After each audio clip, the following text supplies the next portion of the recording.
Откупот и продажбата на земјоделските производи во второто тримесечие од 2025 година достигнаа вредност од 3,6 милијарди денари, соопшти Државниот завод за статистика. Според податоците, откупот од индивидуалните производители бележи силен раст од 26,4%, додека продажбата од сопствено производство се намалила за 5% во однос на истиот квартал.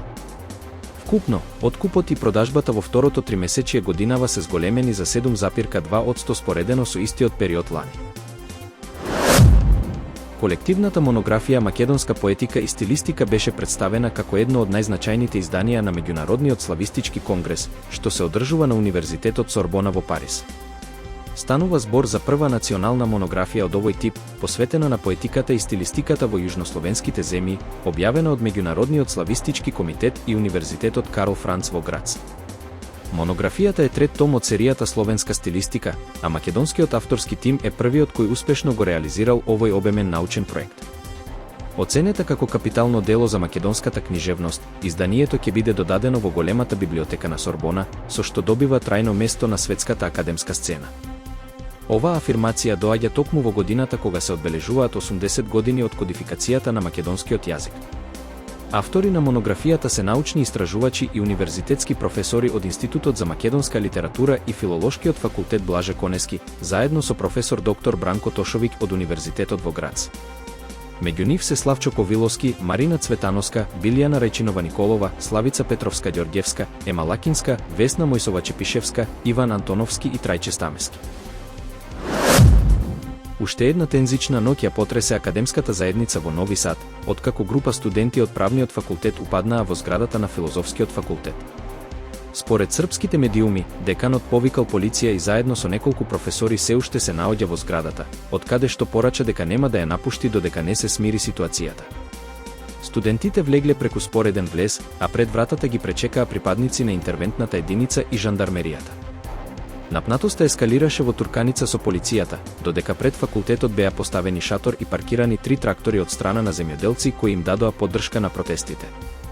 Настаните доаѓаат во време на зголемени тензии меѓу студентските и универзитетските тела, а точните причини за упадот и протестите се уште не се целосно разјаснети. Украинските власти потврдија дека руската армија извршила пробив во источниот регион Днепропетровск и се обидува да воспостави упориште.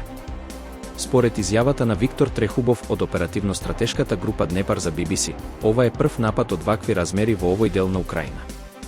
Тој нагласи дека напредувањето на руските сили засега е сопрено.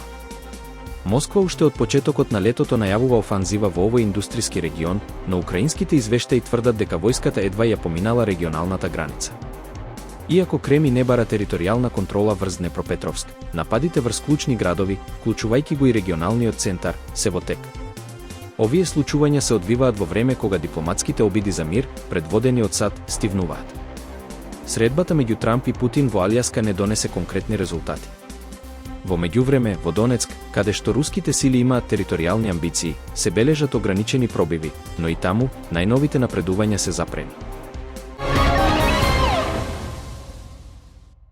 Лени Сартин од Есекс цели 7 години јадел исклучиво компири, печени во лушпа, секогаш со граф и сирење.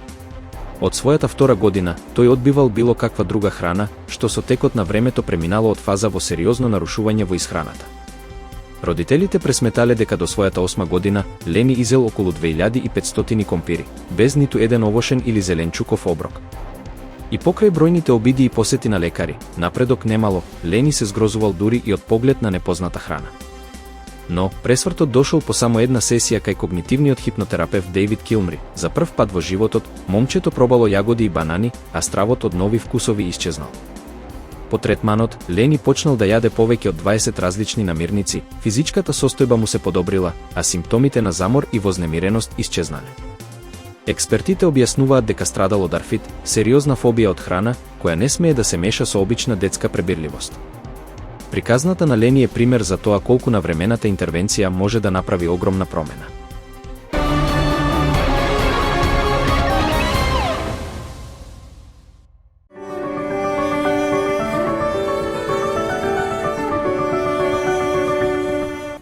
Во следните 2 дена ќе се задржи претежно сончево и топло време со постепен пораст на дневните температури, кои ќе достигнат до 38 степени, соопшти управата за хидрометролошки работи. Во сабота попладне и во текот на ноќта кон недела ќе биде нестабилно со локален пороен дожд и грмежи. Ќе дува умерен, наместа засилен југозападен, а во недела северен ветер, кој ќе услови опаѓање на дневните температури.